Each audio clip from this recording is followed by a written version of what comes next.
The American auto industry, the backbone of modern manufacturing, is now facing one of its most dangerous moments in history. Reports are flooding in of U.S. auto factories shutting down, halting production lines that once symbolized innovation, strength, and global dominance. This isn't just a hiccup in production. It's a signal that something much bigger is unfolding, something that could mark the end of an era for American cars. For decades, factories in Detroit, Ohio, Kentucky, and across the Midwest have been the beating heart of the U.S. economy, employing millions and supplying the vehicles that shaped American culture. But today, many of those plants stand silent, their machines idle, their workers sent home, and their future uncertain. The reasons behind this shutdown are layered and explosive. On one hand, global supply chain chaos continues to strangle the industry, with critical components like semiconductors still scarce.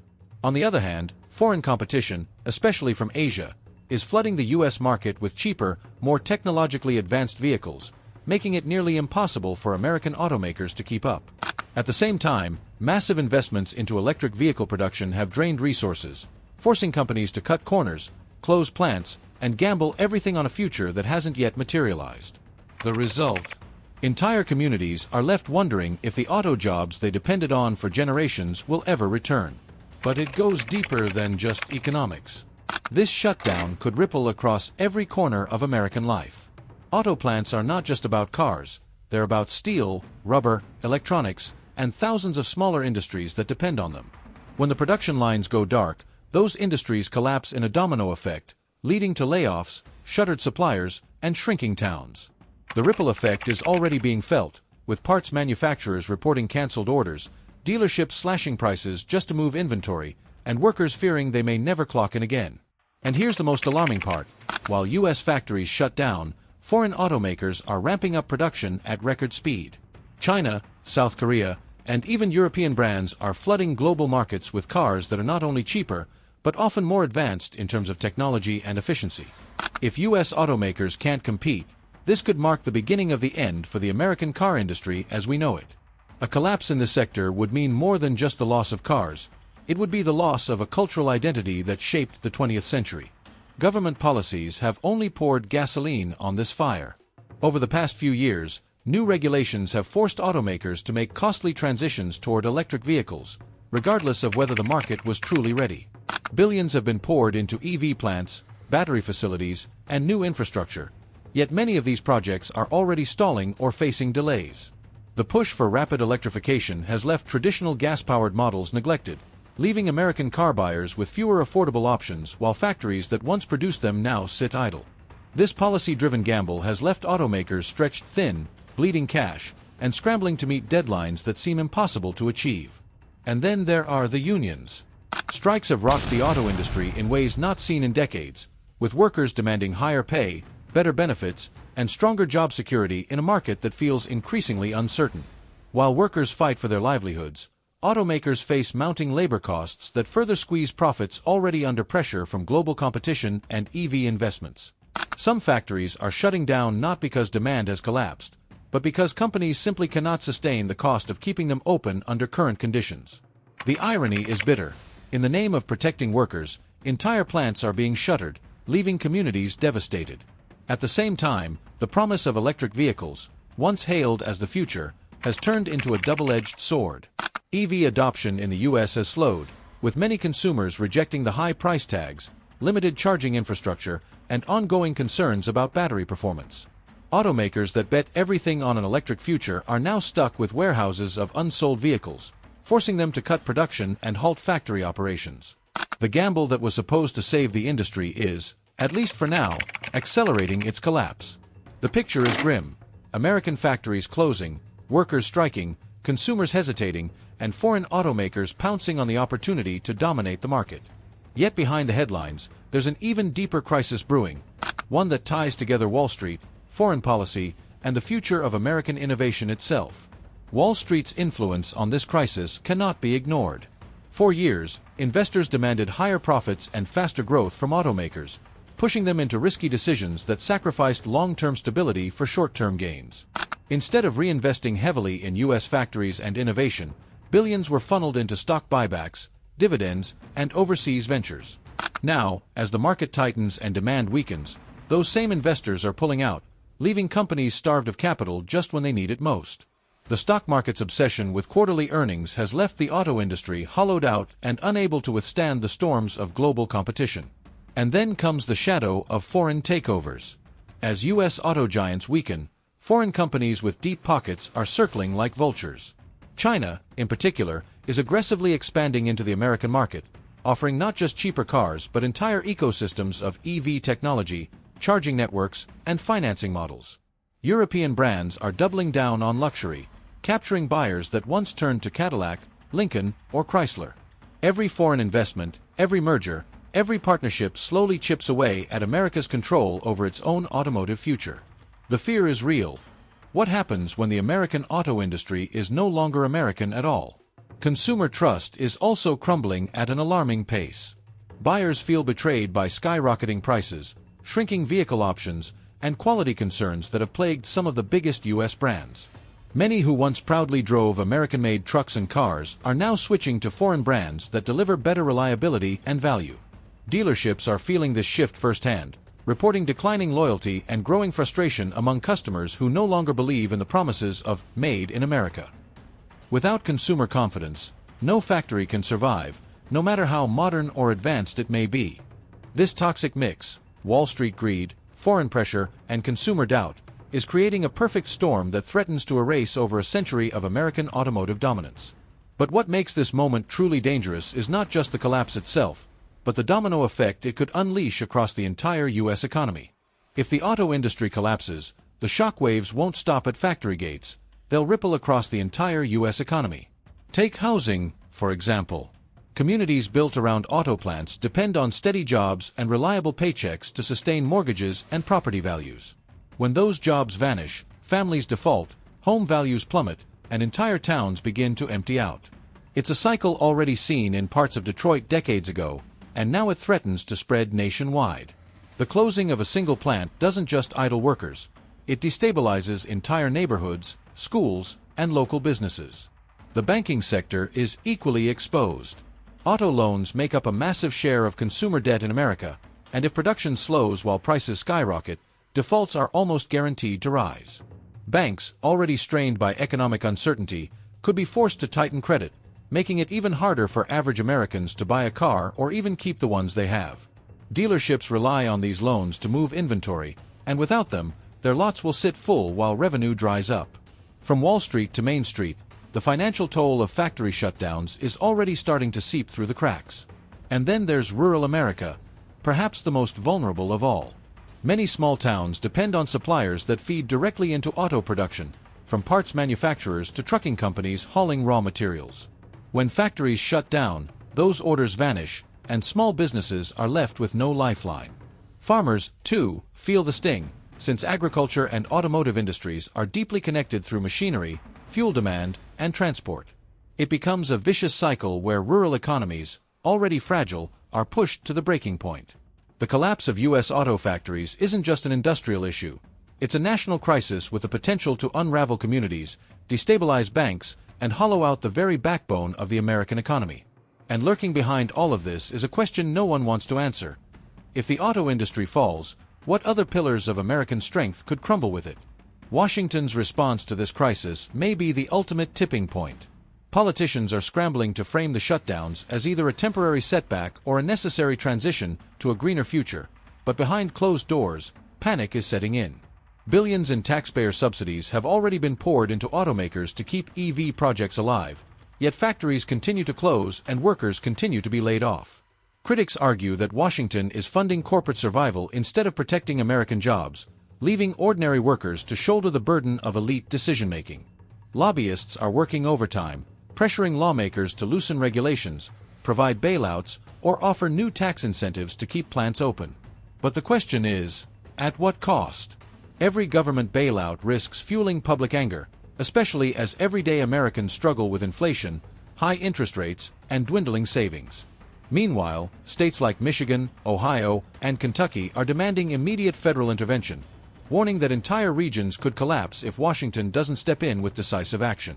Yet the political divide is making solutions almost impossible.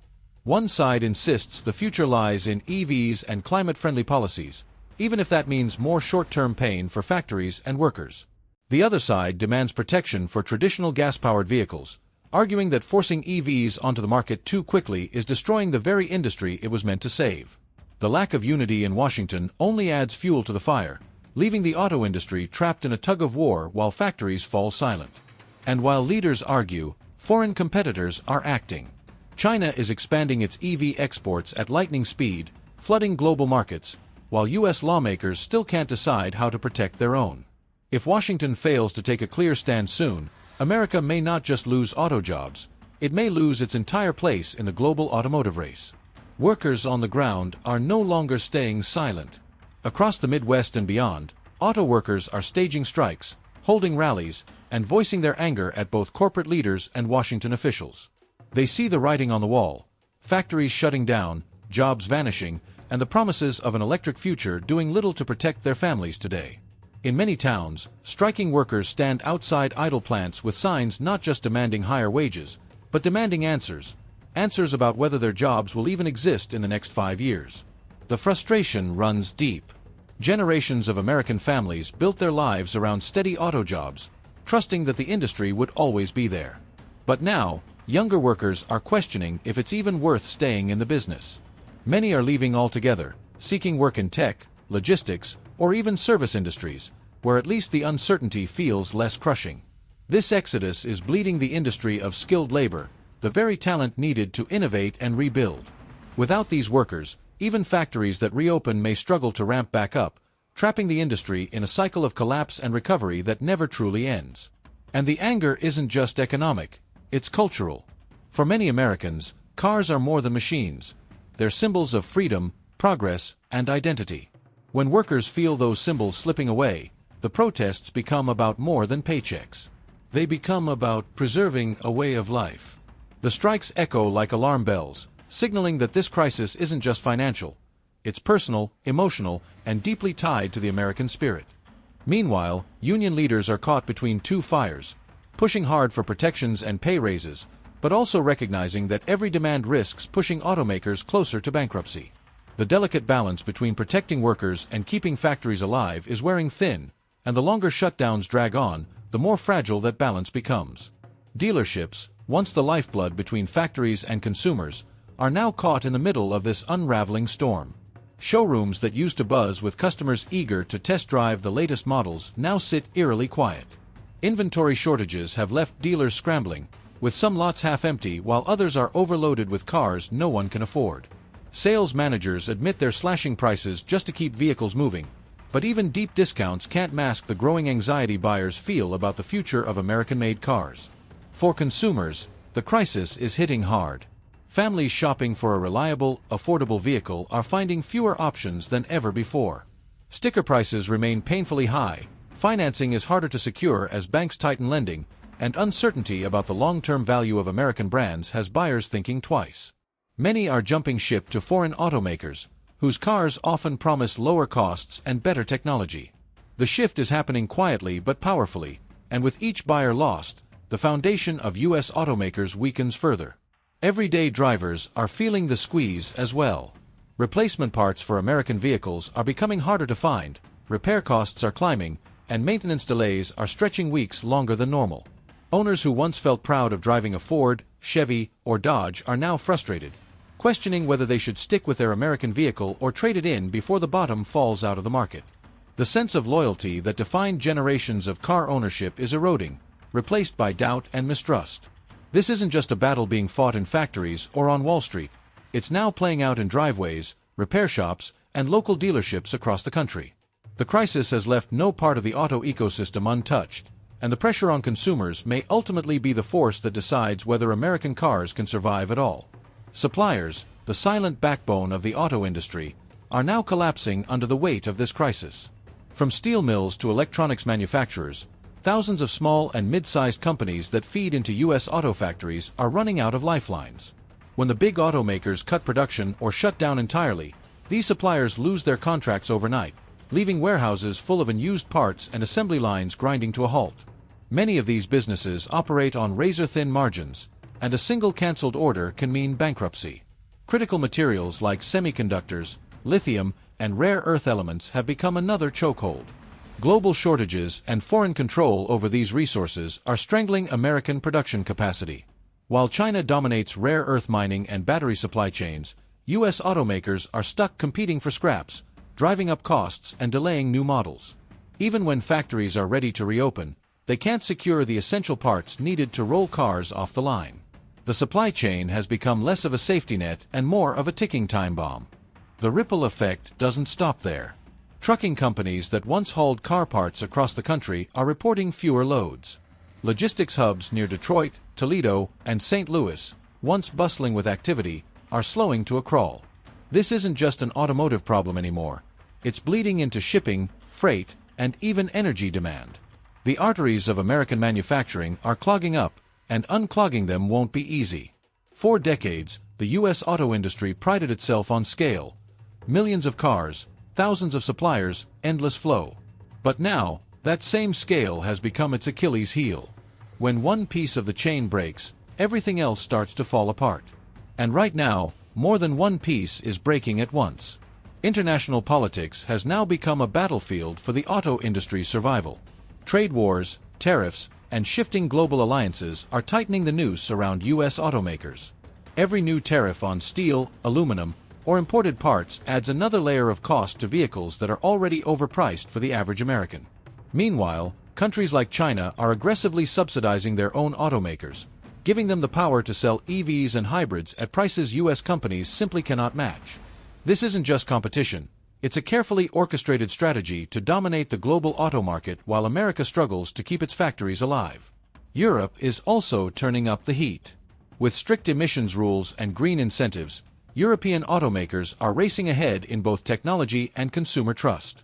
Their governments are fully backing them with subsidies and infrastructure development, while U.S. policymakers remain stuck in endless debates. As a result, American cars are losing relevance not only abroad, but even at home, as global brands flood U.S. dealerships with vehicles that outshine domestic models in both performance and efficiency. The geopolitical tensions don't stop there. Supply routes for critical raw materials, like lithium for EV batteries, run through unstable regions where rival nations hold sway. The U.S. is forced to rely on foreign partners that may not always align with its interests, leaving automakers vulnerable to sudden shortages or price spikes triggered by politics rather than economics. One diplomatic dispute could stall entire production lines. The reality is harsh. America is fighting a global war for automotive dominance while its factories sit silent.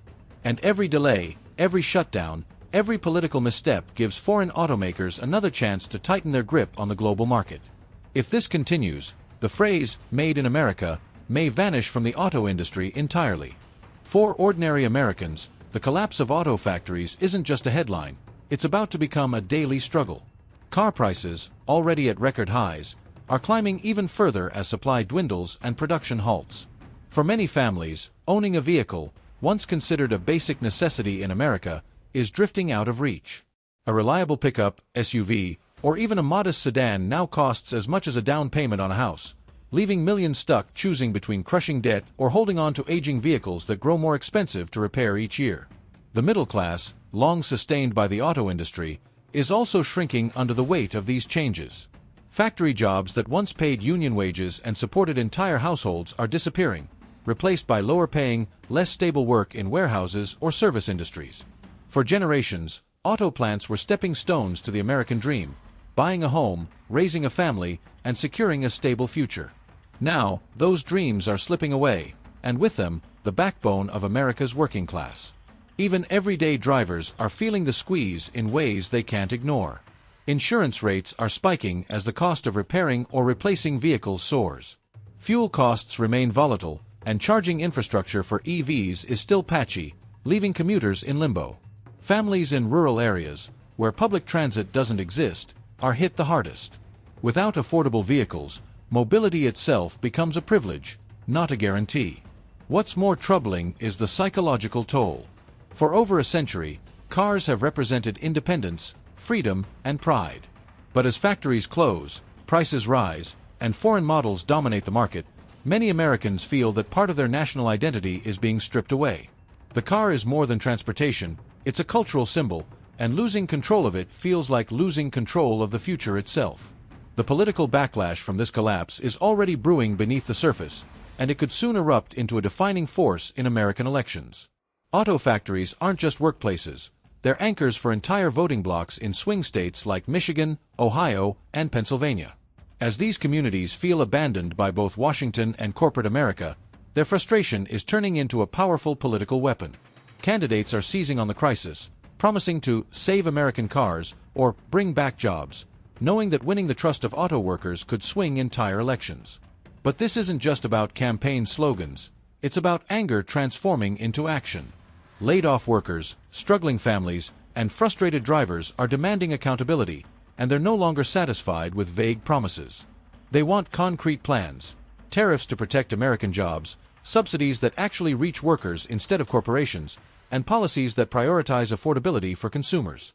If politicians fail to deliver, the disillusionment could fracture party lines and fuel populist movements unlike anything seen in decades.